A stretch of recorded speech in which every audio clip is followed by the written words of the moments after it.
Everyone, स्वागत है आपका मेरे एएमए एजुकेशन चैनल के ऊपर। आज की हमारी वीडियो के अंदर हम करेंगे एथिकल थ्रेड्स इन ई कॉमर्स यूनिट सेकंड के मेरे नोट्स। हमारी जो पिछली वीडियो थी उसके अंदर हमने लीगल थ्रेड्स स्टडी किए थे। अगर आपने वो वीडियो नहीं देखी है तो उसका लिंक डिस्क्रिप्शन में है, आप जाके चेक कर सकते हैं। और अगर आप चैनल पे नए हैं तो सबसे पहले चैनल को जाके सब्सक्राइब करें, बेल आइकन प्रेस करें फॉर न्यू अपडेट्स। और अगर आपने सब्सक्राइब कर रखा है तो आप लोगों का बहुत बहुत दिल से धन्यवाद। तो आज की वीडियो को हम स्टडी करते हैं। सबसे पहले इसके अंदर एथिकल थ्रेड्स इन ई कॉमर्स।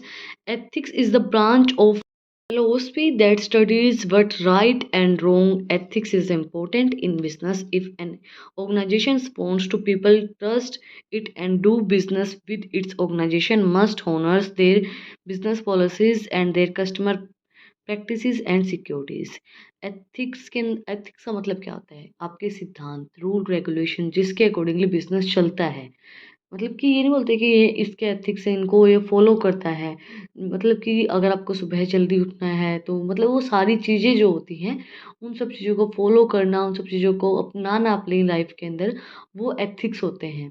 तो एथिक्स क्या क्या होते हैं कि क्या सही है क्या गलत है उनको बताना। ये नहीं बोलते कि ये मेरे सिद्धांत के खिलाफ है, मैं ये चीज़ नहीं करूँगा।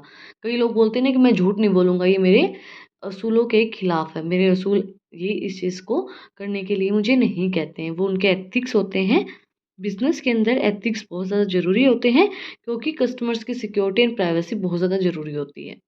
Major ethical issues related to e commerce are as follows. क्या क्या मेजर एथिकल इश्यूज आते हैं ई कॉमर्स से रिलेटेड? सिक्योरिटी सबसे पहला। Ethics is about responsibility and it's become moral responsibilities of organisations to protect the customers information from hackers से उनकी information, जो उनकी पर्सनल इन्फॉर्मेशन होती है उसको सिक्योर करना बहुत ज़्यादा ज़रूरी है। क्योंकि अगर उनकी पर्सनल इन्फॉर्मेशन सिक्योर नहीं होगी तो उनको नुकसान होगा और आपके बिजनेस भी लंबे समय तक नहीं चलेगा। In order to succeed in the highly competitive e-commerce environment, business organization must become fully aware of internet security threats so that they can take advantages of the technology that overcomes them and therefore win customers trust. Business organisation को fully aware रहना चाहिए कि उनके internet जो भी facilities वो provide करवा रहे हैं वो सिक्योर है या नहीं है। वो जो भी मतलब चीज़ कर रहे हैं वो सिक्योरिटी उनकी मिल रही है या नहीं मिल रही है, वो सब चीज़ें, उन सब चीज़ों के बारे में बिजनेस को पूरा अवेयर रहना चाहिए। एंड मतलब अगर उनके बारे में उनको वो अवेयर रहेंगे तो तभी आपका बिजनेस अच्छे से चलेगा। और टेक्नोलॉजी का मिसयूज़ नहीं होना चाहिए। Privacy, the second ethical issue related to privacy which involves protecting the collection, storage, processing, discriminations and destructions of personal information. Security बहुत ज़्यादा ज़रूरी है जिसके अंदर हमारी जो पर्सनल इंफॉर्मेशन है, जो भी डिस्ट्रक्शंस हैं, स्टोरेज, प्रोसेसिंग है, वो सब चीज़ें उसके अंदर इंक्लूड की जाती हैं। नेक्स्ट है हमारा web tracking. Business can describe information about the visitor activity of websites. E business जो है वो हमें डिस्क्राइब करता है जो विजिटर एक्टिविटी होती है, किसने मतलब जो भी एक्टिविटीज़ होती है आपकी वेबसाइट के ऊपर उनको डिस्क्राइब करता है through log files. And analyse of log files means turning log data into application services और installing software that can be pull relevant information from files in the house. जो भी रिलीवेंट इंफॉर्मेशन होती है उनको file से house में पहुंचाने की जिम्मेवारी वेब ट्रैकिंग की होती है। नेक्स्ट हमारा web spotting. It is an electronic deception related to internet. It occurs who attacked sites up a fake website which is almost totally same with original websites in order to buy the customers to give their credit card numbers or personal information. Web spotting के अंदर क्या होता है कि अलग से website बना दी जाती है और आपकी जो ओरिजिनल वेबसाइट है उसकी जैसी ही वो वेबसाइट होती है और उससे आपकी जो भी पर्सनल इन्फॉर्मेशन होती है, क्रेडिट कार्ड की, डेबिट कार्ड की, वो सारी इन्फॉर्मेशन निकाल के आपके पैसे जा सकते हैं और आपकी पर्सनल इन्फॉर्मेशन लीक हो सकती है। Cyber squatting. Cyber squatting is an activity in which a person or a firm register persons and use the existing domain name and that belonging to a well-known organization for the purpose of infring its trademark। उसके trademark को देखो, जैसे अभी थोड़े दिन पहले ये हुआ था कि फेसबुक ने उसको व्हाट्सएप को खरीद लिया।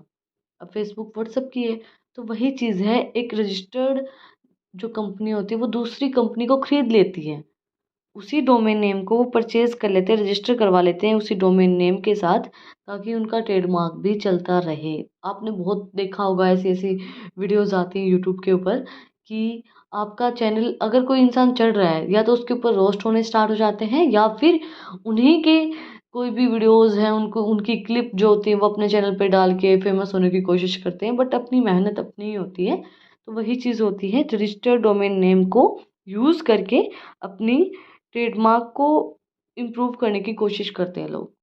नेक्स्ट है email spanning. email spaming, also known as unedited email, involves using emails to send or broadcast unwanted advertisements. The individual who spams their emails, usually called spammers, and many spammers broadcast their emails for the purpose of trying to get people financial information such as credit card or account number.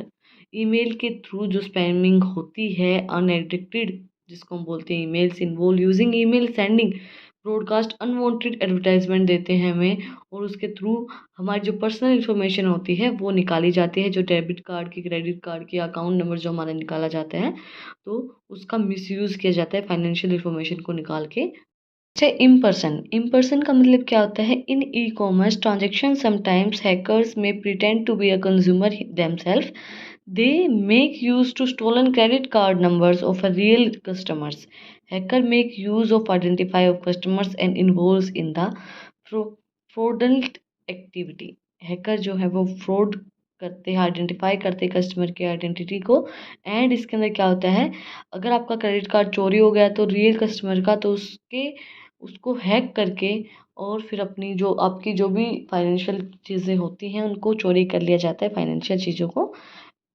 Next है typopracies. Some websites try to take advantages of common errors that users make in the typing a website's address and direct the users in different websites. Typo practices include people who take advantages of popular sites and generate artificial and accidental traffics for their and websites. Such type of people are known as typo practices. मतलब क्या होता है, जो famous websites होती हैं उनको क्या करते हैं, ट्रैफिक दिखाते हैं कि मतलब ये वेबसाइट चल रही हैं, हैकर्स करते हैं ऐसा वेबसाइट्स के अंदर। And such type of websites, उन वेबसाइट को हम टाइप ऑफ प्रैक्टिसेस बोलते हैं। नेक्स्ट है sniffing. Sniffing is a program or device that capture visual information from the network. Sniffing एक प्रोग्राम होता है, एक डिवाइस होता है जो कैप्चर करता है विजुअल इंफॉर्मेशन को एक नेटवर्क के through, traffic specific in the particular network, and it is a data interpreting technology with the objective of the stealing password, email, text and files in the transfers. ये एक data interpretation technology होता है जिसके अंदर इसका objective क्या होता है, पासवर्ड को चुराना, उसकी ईमेल्स की जो डिटेल होती है उसको चुराना, टेक्स्ट करना, फाइल्स को ट्रांसफ़र करना, वो होते हैं स्नीफिंग.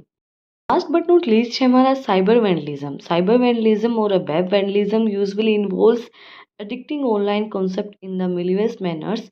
It involves addicting, removing or modifying concept which is offensive, and it means anything that involved in the deliberate damage to the digital concept content such as websites, personal or public data in the way that are harmful and inappropriate, for example defacement and website.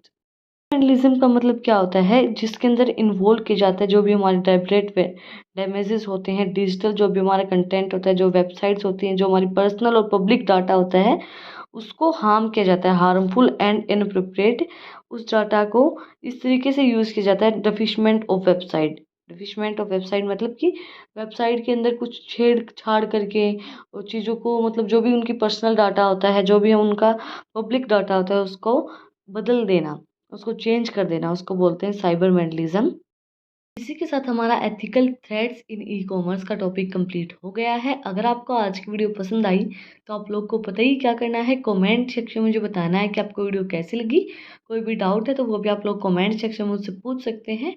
और अगर आपको इन notes की PDF चाहिए तो Telegram channel का link भी description में है, आप उसको भी जाके सब्सक्राइब कर सकते हैं. फिर मिलते हैं एक नई वीडियो के साथ, एक नए टॉपिक के साथ. Thank you for watching my video.